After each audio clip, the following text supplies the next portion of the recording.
वंदे स्वराज देशवासियों, आज इस लाइव के द्वारा मैं आप लोगों के साथ पिछले दिनों 21 अप्रैल को, रविवार का दिन था 21 अप्रैल, और राजस्थान के बांसवाड़ा में हमारे प्रधानमंत्री ने एक नफरती भाषण दिया था, जिसको कि हेट स्पीच कहा जाता है। और ये नफरती भाषण के बारे में मैंने 23 अप्रैल को ही ईमेल के द्वारा चीफ इलेक्शन कमिश्नर, जो कि चुनाव के दिनों में सर्वे सर्वा हैं पूरे देश के, कानून और व्यवस्था जिनके जिम्मे हैं, उनको मैंने ईमेल के द्वारा, ये देखिए, ये एक कंप्लेन मैंने ईमेल के द्वारा 23 तारीख को, यानी कि मंगलवार को, 21 तारीख की रविवार को हमारे प्रधानमंत्री ने नफरती भाषण दिया था, जो कि निरा बकवास ही था। जिन जिन लोगों ने ये नफरती भाषण सुना है वे अच्छी तरह से जानते हैं कि ऐसे बकवास के कारण ही पहले इस प्रदेश में 2 देश बन चुके हैं धर्म के आधार पर, हिंदुस्तान और पाकिस्तान। फिर एक बार धर्म के आधार पर इस देश का और देशवासियों का नुकसान ही करने के इरादे से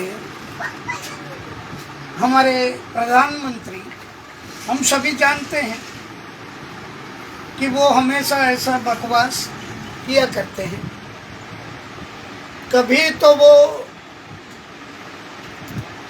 कपड़ों के ऊपर से लोगों को पहचानने की बात भी किया करते हैं।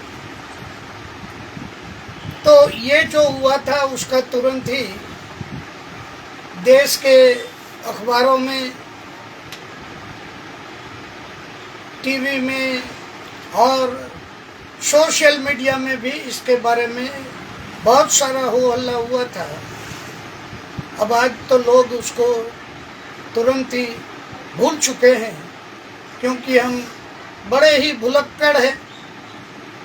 21 अप्रैल यानी आज करीब करीब 15 दिन होने आए हैं, तो 15 दिन में लोग भूल चुके हैं उनके उस नफरती भाषण को। उस वक़्त इंडियन एक्सप्रेस में भी, यह देखिए,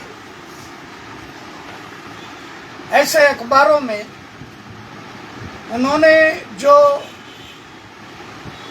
कांग्रेस अगर सत्ता पे आएगी तो माँ बहनों की संपत्ति को, सोने को जब्त करेगी और मंगलसूत्र वगैरह जो हैं वो मुसलमानों में बेच देगी, ऐसी बात कही थी।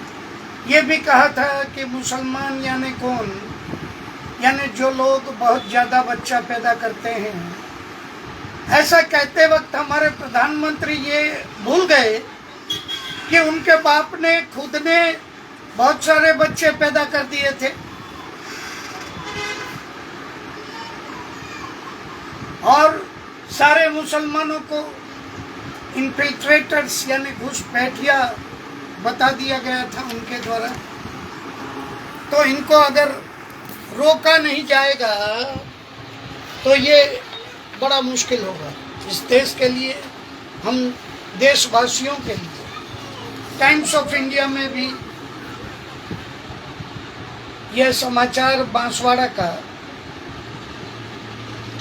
उस वक्त के सारे अखबारों में ये समाचार वगैरह सब कुछ आए थे सोशल मीडिया में कुछ राइटअप्स यानी कुछ लेख भी लिखे गए थे। ये एक टेक्स्ट है, हेट स्पीच का एग्जाम्पल है। तो यहाँ पर इसके ऊपर भी बहुत सारे ऐसे लेख सोशल मीडिया में उस वक़्त जो है वो लिखे गए हैं। तो ये सब कुछ कलेक्ट करके, और ये जो क्राइम है, ये अपराध हैं, इस अपराध के बारे में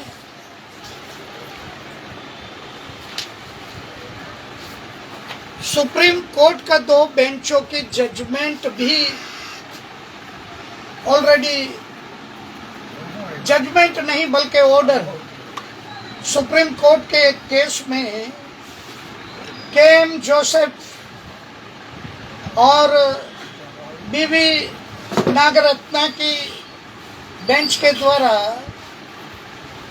एक ऑर्डर भी दिया गया है, जो मार्गदर्शक ऑर्डर हैं देश के लॉ एंड ऑर्डर को मेंटेन करने वाली संस्था जो पुलिस है हमारी, उनके लिए। तो इसका भी पूरा, इस ऑर्डर का पूरा ब्यौरा जो है यहाँ पर सुप्रीम कोर्ट ने यहाँ तक बताया है कि भाई ऐसे हेट स्पीच का संज्ञान जो है वो सुओ मोटो कॉग्निजेंस लिया जाना चाहिए पुलिस के द्वारा। पुलिस का कोई भी रैंक का अधिकारी इसका सुओ मोटो कॉग्निजेंस लेकर के पुलिस में कंप्लेंट एफआईआर दाखिल करनी चाहिए।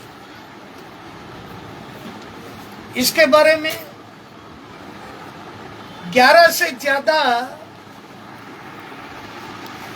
कानून बने हुए हैं। यहाँ गुजराती में ये कानून जो लिखे हुए हैं, एक के बाद एक कानून मैं आपको बताता हूँ कि कितने सारे कानून बने हुए हैं। और इन कानूनों में 3 से लेकर 5 सालों तक का सजा का प्रावधान भी है हर किसी के लिए, चाहे वो कोई भी हो। एक मेरे जैसा आम नागरिक हो, आपके जैसा आम नागरिक हो, या फिर देश के प्रधानमंत्री ही क्यों न हो, कानून सबके ऊपर बराबर से लागू होता है। तो ये आईपीसी के कुछ कानून हैं। यहाँ पर आप देखा आपने आर्टिकल 51 है, ये एक सेक्शन 153 है इंडियन पिनल कोड में।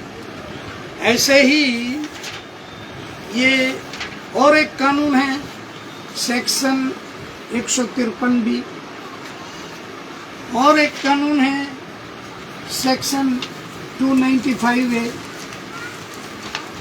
और भी दिखा रहा हूँ आपको सेक्शन 504 आईपीसी का, सेक्शन 505 भी है आईपीसी का। और ये सबसे जो है कड़ा कानून है भारतीय न्याय संहिता का सेक्शन 152। इसको ध्यान से देखिए, हाल ही में बना, बीजेपी गवर्नमेंट के द्वारा ही बना ये कानून है भारतीय न्याय संहिता। इसके सेक्शन 152 में साफ साफ ये कहा गया है कि देश की एकता, अखंडता और सार्वभौमत्व को नुकसान पहुंचाने वाले ऐसे स्टेटमेंट, ऐसे हेट स्पीच जो हैं, उसके लिए आजीवन कारावास तक का प्रावधान है। तो हमारे प्रधानमंत्री, इनके जैसे व्यक्ति समाज में बाहर होने ही नहीं चाहिए, इनको जेल के अंदर ही होना चाहिए और हमेशा के लिए इनको जेल के अंदर ही होना चाहिए। इसके पहले भी इन्होंने राजनीति के क्षेत्र में क्या कुछ ये करते रहे हैं, ये पूरे देश को मालूम है। गोधरा कांड के बारे में कौन नहीं जानता, भले ही ये सारी बातें कभी भी प्रूव नहीं हुई अदालतों में, लेकिन भारत का बच्चा बच्चा जानता है कि इसके पीछे कौन था। तो आज हमें, अगर हम इनको यहाँ रोकेंगे नहीं, ये हमारी नागरिक फर्ज हैं, प्रत्येक नागरिक की फर्ज हैं। संविधान में जैसे हमारे राइट्स दिए गए हैं, हमारे हक दिए गए हैं, उसी तरह से हमारी जिम्मेदारी, हमारे दायित्व, हमारा फर्ज जो है वो भी संविधान में बताया गया है। तो यहाँ पर उसके बारे में भी मैं कुछ कहना चाहता हूँ। संविधान में दिए हुए नागरिक फर्ज के बारे में बताना चाहता हूँ। और मैंने अभी यहाँ एक लिखित अर्जी के द्वारा मेरे पुलिस स्टेशन में एक अर्जी देनी चाहिए थी, उसी के बारे में इस वीडियो के द्वारा मैं आपको बताना चाहता हूँ। ये वो गुजराती में लिखी हुई अर्जी हैं, गुजराती में लिखी है। यहाँ सब्जेक्ट है, तो वो सब्जेक्ट में संविधान के आर्टिकल 152 के संविधान के आर्टिकल 51A के बारे में बताया गया है, जो कि duties of any citizen, fundamental duty of any citizen, इसके बारे में बताया गया है। तो आगे इस अर्जी के बारे में ज़्यादा बात करने से पहले मैं आपको फंडामेंटल ड्यूटी के बारे में, हमारे संविधान में, मेरे हाथ में इस वक्त संविधान है मेरे हाथ में, ये गुजराती में है, लेकिन फिर भी मैं आपको बताना चाहता हूँ। यहाँ पर संविधान के भाग 4A में ये जो हैं, ये यहाँ पर आर्टिकल 51 का ये फंडामेंटल ड्यूटीज के बारे में 10 ड्यूटी यहाँ पर बताई गई है। इन 10 ड्यूटी में ये भी हमारी एक ड्यूटी है कि इस देश की एकता और अखंडता, सार्वभौमत्व बना रहे, ये ड्यूटी देश के हर एक नागरिक की है। तो ऐसे समय में चुनाव में सिर्फ सत्ता पाने के लिए अगर कोई सत्ता लोभी व्यक्ति अगर ऐसा कोई भी बकवास करता है, तो हमें चाहिए कि हम तन के खड़े हो जाएं अपनी अपनी जगह पर और जा करके अपने अपने पुलिस स्टेशन में हम उनके खिलाफ ये FIR वहाँ पर दाखिल कराने का प्रयत्न करें। तो इस बारे में अगर कोई आगे कुछ करना भी चाहता है तो मैं यहाँ मेरा मोबाइल नंबर भी दे देता हूँ, आप एक बार मेरा मोबाइल नंबर भी नोट कीजिए। और अगर आप में से किसी का साहस है, आप कुछ करना चाहते हैं, तो आप मेरा संपर्क करिए। मेरा नंबर है 9428275550। और एक बार बता देता हूँ, मेरा नंबर है 9428275550। अब उस अर्जी के बारे में मैं कहना चाहता हूँ कि यह एक लिखित अर्जी, जो कि 5 पेज की मूल अर्जी है, जिसके अंदर 11 मुद्दों में मैंने सारा बयान किया है बांसवाड़ा के हेड स्पीच के बारे में, और मेरे एरिया के पुलिस स्टेशन के पीआई को मैंने ये लिखित अर्जी है सिर्फ इसलिए कि हमारे प्रधानमंत्री के खिलाफ ये एफआईआर जो है वो दर्ज की जाए। कानून में सारे प्रावधान होने के बावजूद भी जब हम ये लेकर के, मैं और मेरे 5-6 मित्र जब हम पहुंचे थे पुलिस स्टेशन, और जब पीआई को हमने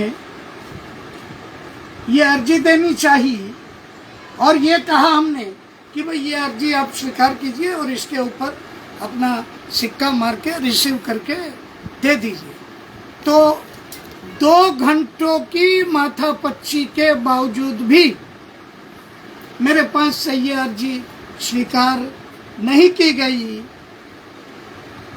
सारी चर्चाएं हुई, नागरिक ड्यूटी की भी, ये हमारी नागरिक की जिम्मेदारी है और हमें ये इस तरह से ये एफआईआर लिखवाने का अधिकार है, आपको ये दर्ज करनी चाहिए, और एफआईआर लिखने के बाद आपको जो इन्वेस्टिगेशन के लिए जो कुछ चाहिए वो भी मैं साथ में बहुत सारा जो अभी अभी मैंने यहाँ बताया सब कुछ मैं उनको रेडी दे रहा था। फिर भी 2 घंटे के बावजूद भी ये एफआईआर नहीं लिखने का उन्होंने स्पष्ट रूप से अपने निर्णय को वो बारंबार जो है वो दोहराते रहे। तो हमारे पास तो कोई विकल्प नहीं था कि भाई हम संविधान में बताए गई अपनी ड्यूटी को किस तरह से निभाएं। जब हम संविधान की ड्यूटी को निभाने अपने पुलिस स्टेशन में गए तो वहां नियुक्त पुलिस स्टेशन व अधिकारी, हम सभी जानते हैं कि रास्ते पे हम जब कभी भी अपना व्हीकल लेकर के चलते हैं और अगर कभी कोई पुलिस वाला किसी नागरिक को रोक देता है और अगर वहाँ 4 नागरिक अगर इकट्ठा हो जाते हैं तो वो पुलिस वाला सबको ये कह करके हटाता है कि भाई आप हमारी फर्ज में रुकावट कर रहे हो। तो भैया उनकी फर्ज तो फर्ज हो गई, और अगर हम वहाँ बड़े विनय विवेक से हैं, बड़े रिक्वेस्ट से अगर उनसे कुछ कहना चाहें तो वो तो हो गई उनकी फर्ज में रुकावट। और आज जब हम ऐसी कोई अर्जी देने जा रहे हैं, एक सादा अर्जी स्वीकार नहीं की, उसके ऊपर सिक्का मार के जो रिसीव करके देना चाहिए वो नहीं दिया, और अंत में थक हार करके हम साथियों ने ऐसा तय किया कि भाई यहाँ पर संघर्ष करते रहना, यानी अनशन, आंदोलन, धरना, रैली, ये वो करते रहना, ये तो उपाय नहीं है। हमें तो आगे बढ़ना होगा।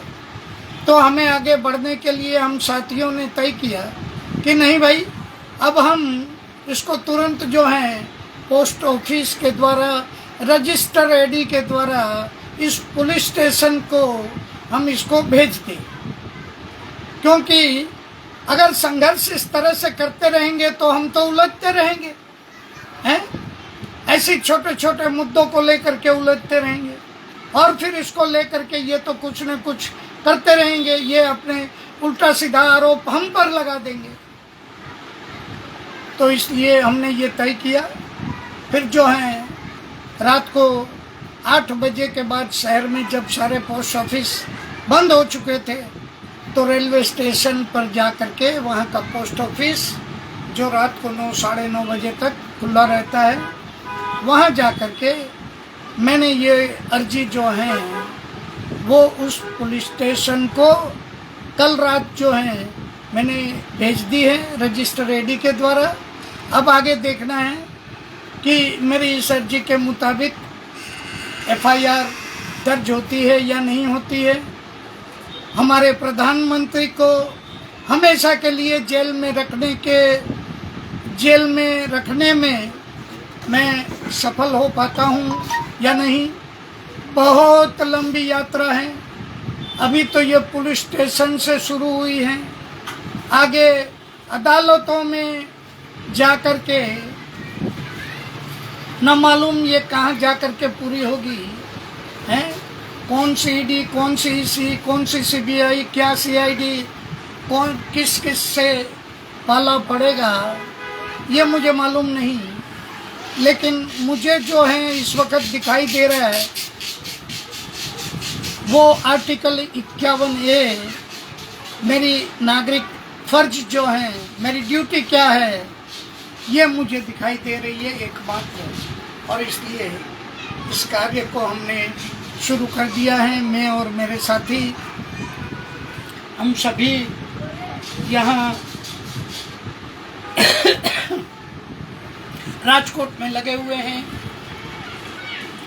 मेरे साथ यहाँ हमारे साथी शक्ति सिंह झाला भी हैं, हमारे दूसरे साथी मगन भाई डरानिया भी हैं, और आप खुद जो हैं कमलेश भाई जोटंगिया जो इस फेसबुक लाइव को कर रहे हैं, आप भी हैं और भी साथी हैं। तो इस तरह से देखिए हमने ये जंग यहाँ इस तरह से शुरू तो कर दी है। अब आप सभी को भी चाहिए कि अपनी अपनी जगह आप भी खड़े हो जाइए और इस देश को टूटने से बचाने में अपना योगदान देने में बिल्कुल भी ना हिचकिचाइए। डरिए मत, डरिए मत। ये देश हमारा है, इस देश को बचा के रखना, इस संविधान को बचा के रखना, ये हमारी जिम्मेवारी है। जी धन्यवाद। वंदे मातरम। वंदे मातरम।